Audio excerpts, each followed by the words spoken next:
Hola, pues me llamo Ana. Durante 13 años estuve conviviendo con, en principio, mi pareja y después nos casamos.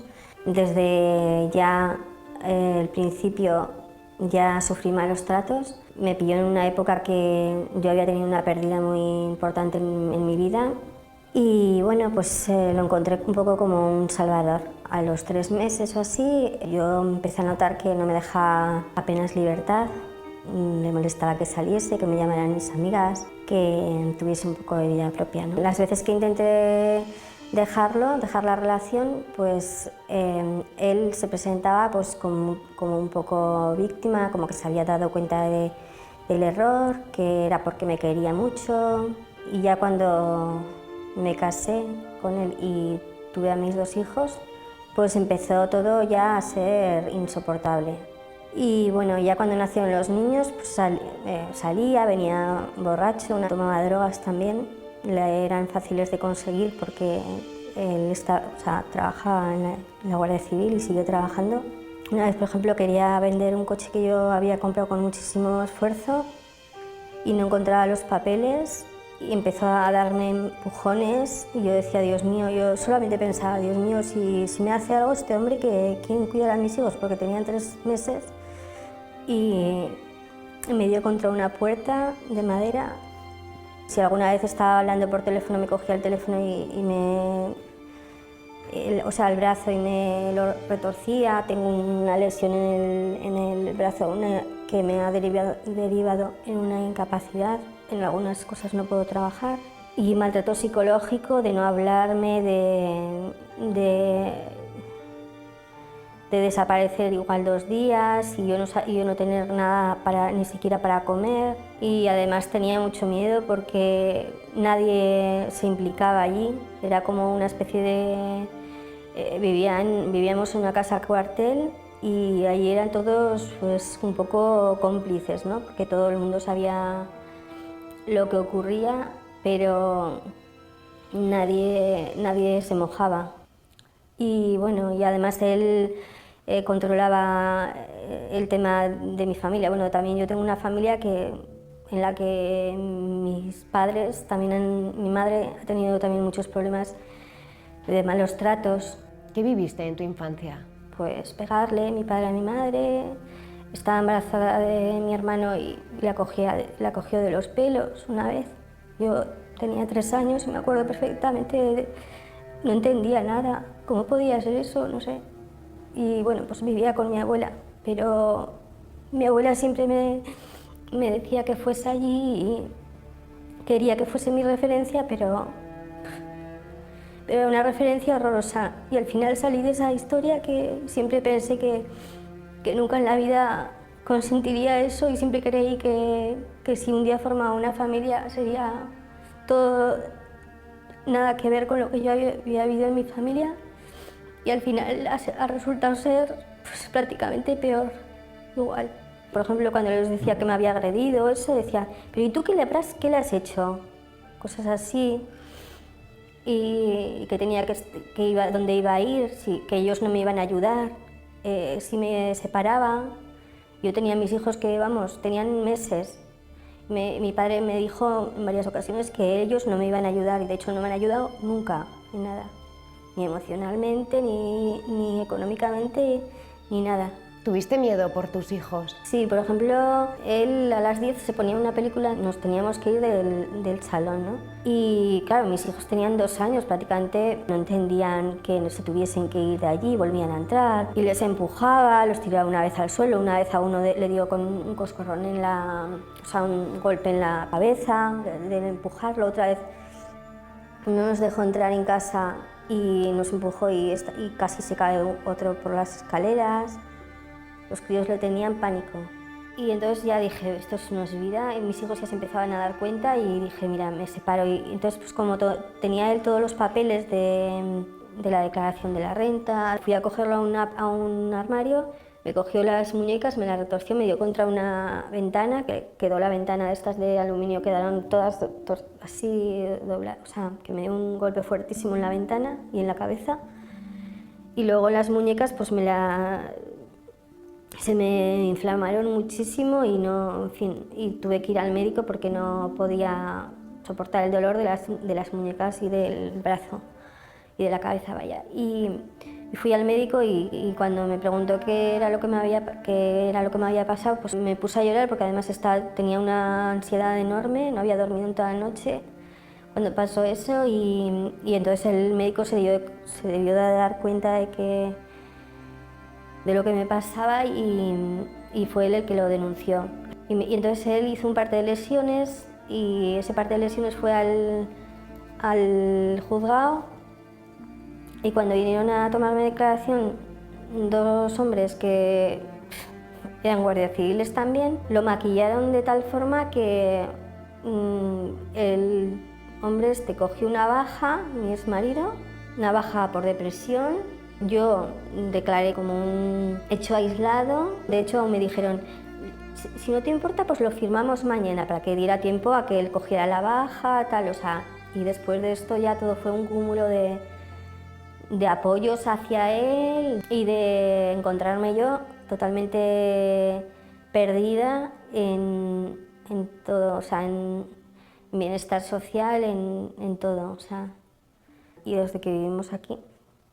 La verdad es que está todo bastante tranquilo. O sea, yo ya no sé nada de este hombre. Ahora, eso sí, tengo que estar empadronada en un sitio donde no vivo, porque tengo pánico a este hombre, pánico por mis hijos y por mí. Tengo que dar siempre otros datos que no son los correctos y es una vida un poco complicada y triste. Pero yo no puedo bajar la guardia. Cada cierto tiempo pues tengo muchísimas pesadillas de cosas que he vivido, que son horrorosas, que no las debería de vivir nadie. Y entiendo que ni la justicia, ni los servicios sociales, ni la sociedad en general está concienciada con la realidad esta.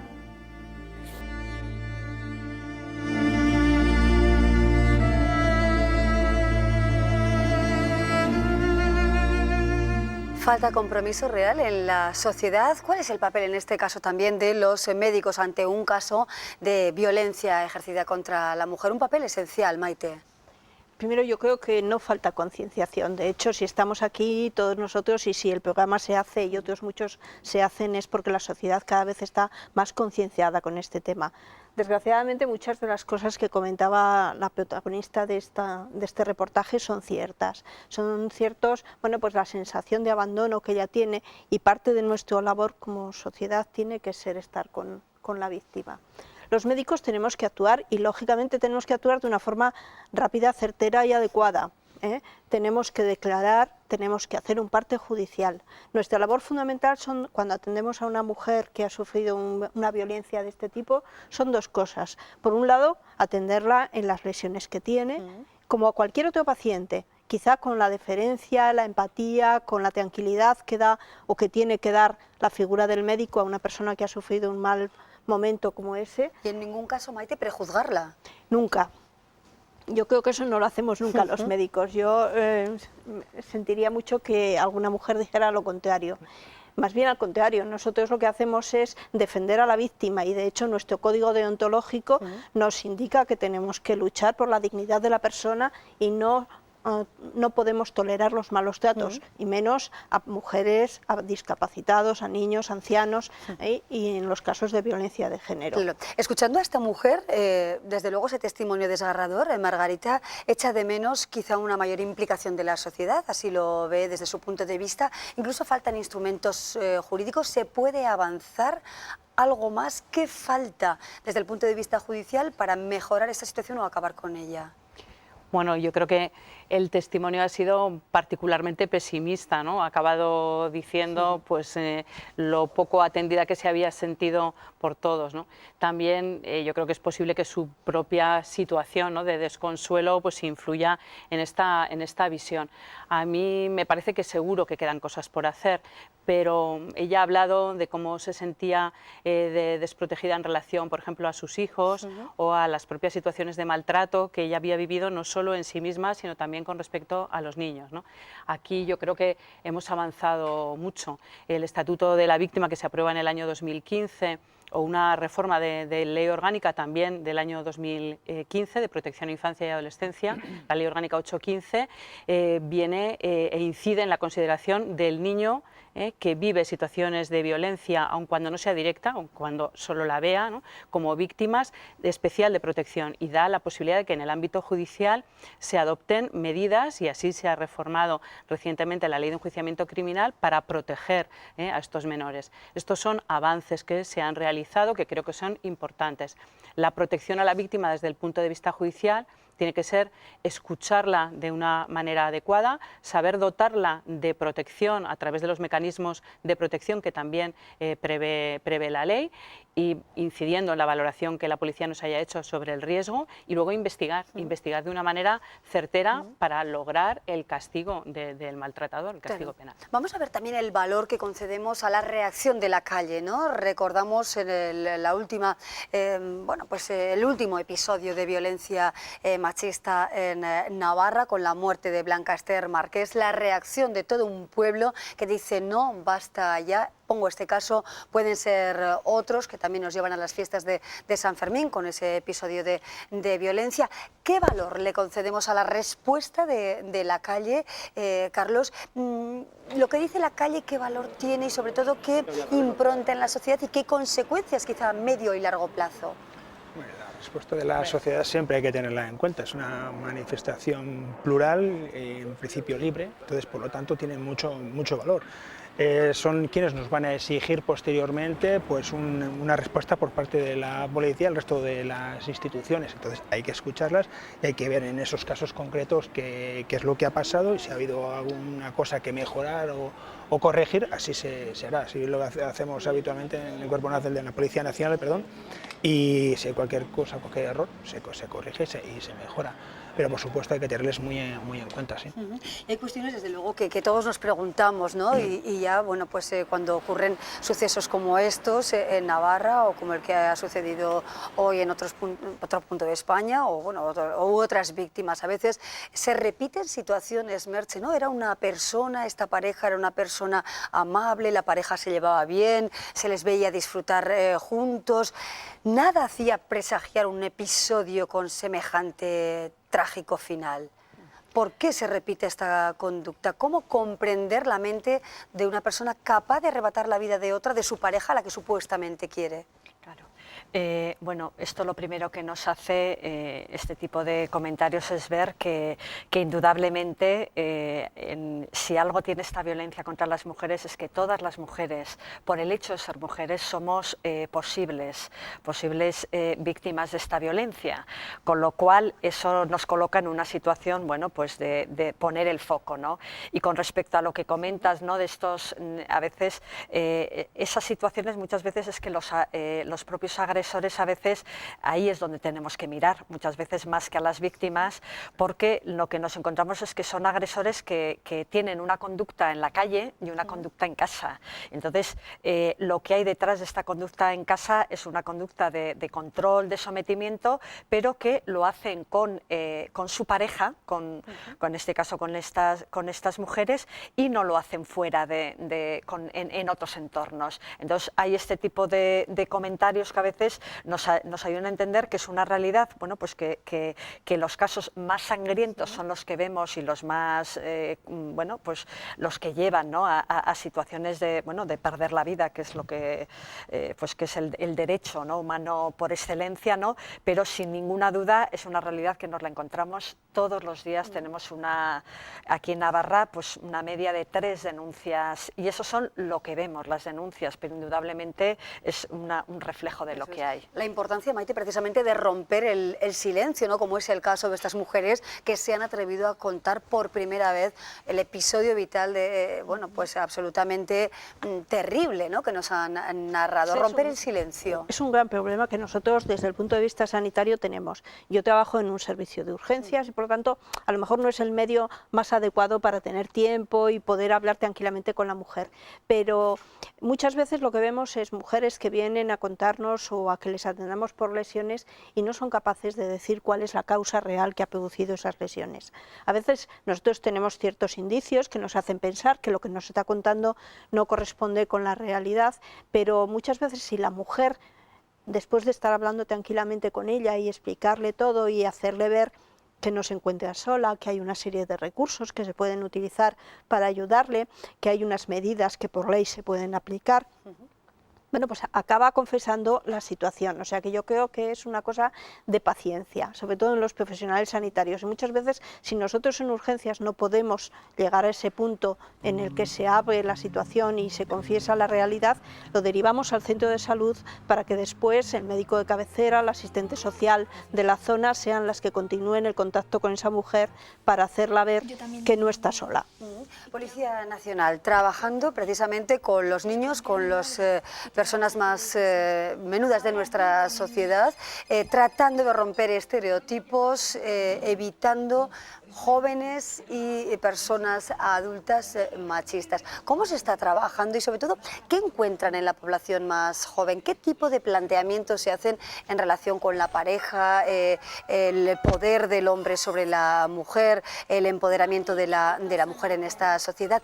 ¿Cuál es ahora mismo la sensación que tiene Carlos bueno, en relación con todo lo que están trabajando ustedes también con la población más joven? A ver, primero hay que partir de ese punto de salida. El punto de salida es el plan director para la convivencia y mejora de la seguridad en centros escolares y sus entornos. Y ahí efectivamente se imparte una serie de jornadas por parte del delegado de participación ciudadana, quien efectivamente pues tiene un contacto directo con nuestros jóvenes y imparte jornadas sobre violencia sobre la mujer, sobre discriminación y bueno pues y allí puede ver de primera mano la situación que tienen nuestros jóvenes. En general también hay que tener un mínimo de esperanza.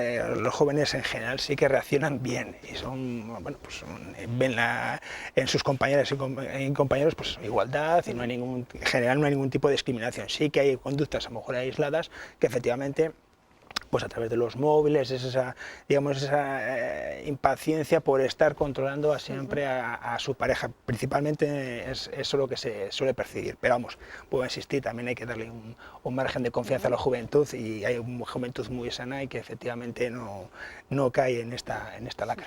También nos preguntamos, ¿no, Margarita, jueza, desde luego, ¿cabe un futuro no machista para una persona con conducta machista capaz de golpear a una mujer, de cercenar sus derechos, de acosarla psicológicamente? ¿Hay futuro? ¿Se puede convertir una persona machista en una persona tolerante?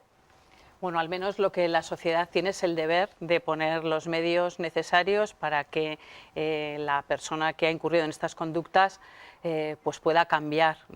Y esto yo creo que es un punto importante de trabajo actualmente, ¿no? Incidir en qué se puede hacer, ya no solo con la víctima, que por supuesto que sí, sino también con el agresor, cómo trabajar con él. Desde el punto de vista penal, por ejemplo, las suspensiones de las penas de prisión se condicionan al sometimiento a tratamientos de rehabilitación y bueno, pues de educación en igualdad. Los permisos penitenciarios también se condicionan a este tipo de cursos y de actividades, ¿no? Y bueno, hay que trabajar en ello, hay que trabajar para cambiar la sociedad y el agresor forma parte de ella y es un punto importante para que esto pueda cambiar.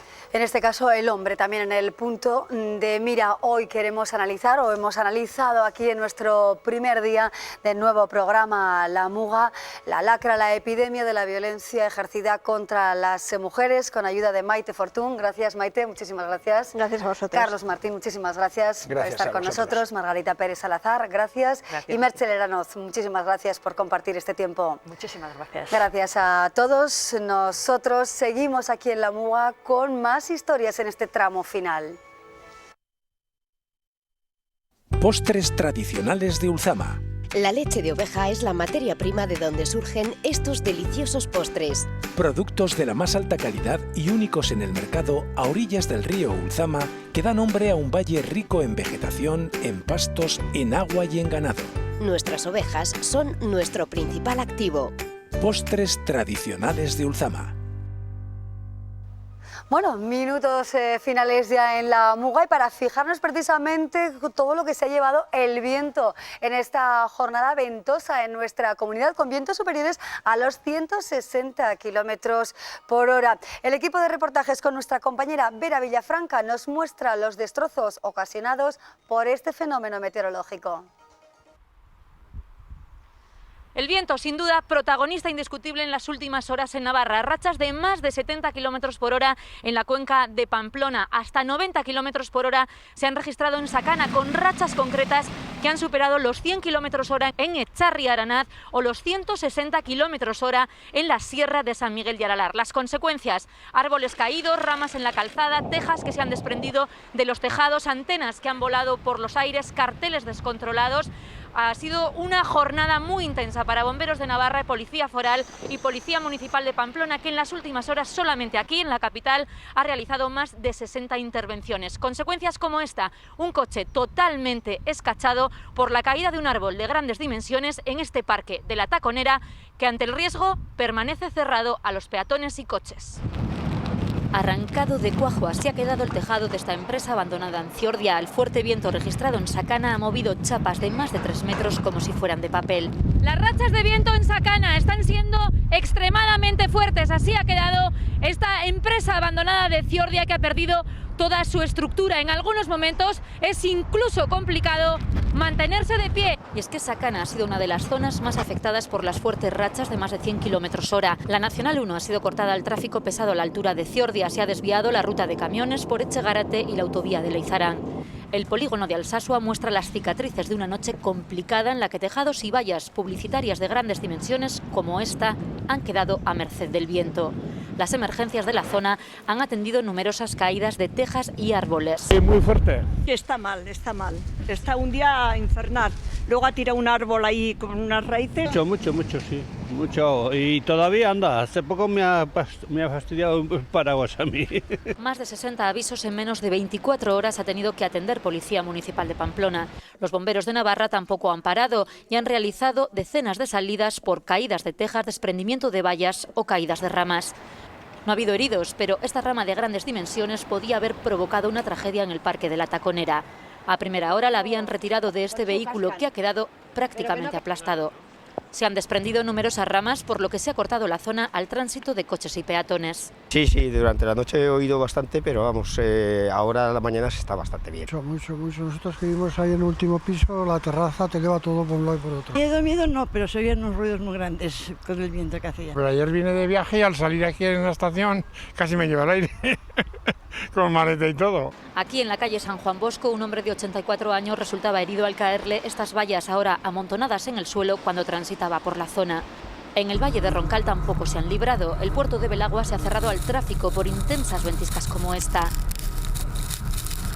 Esta máquina quitanieves prohibía el acceso a los esquiadores a las zonas más altas del puerto. No se ha podido acceder al ferial, pero sí se ha podido esquiar en Mata de Haya. Ha habido cortes intermitentes de luz en distintas localidades del valle. Algunos pueblos de Roncal estuvieron sin suministro desde las 6 de la tarde hasta las 3 de la mañana. Me llamo Claudia María Patiño Herrera, vivo en esta habitación, estoy necesitada de un piso, pues la verdad es que mis hijas necesitan jugar. Tengo una hija de 2 años, mi marido y yo vivimos con 347 euros al mes. Por un lado es súper duro, te lo juro, esto es, te supera.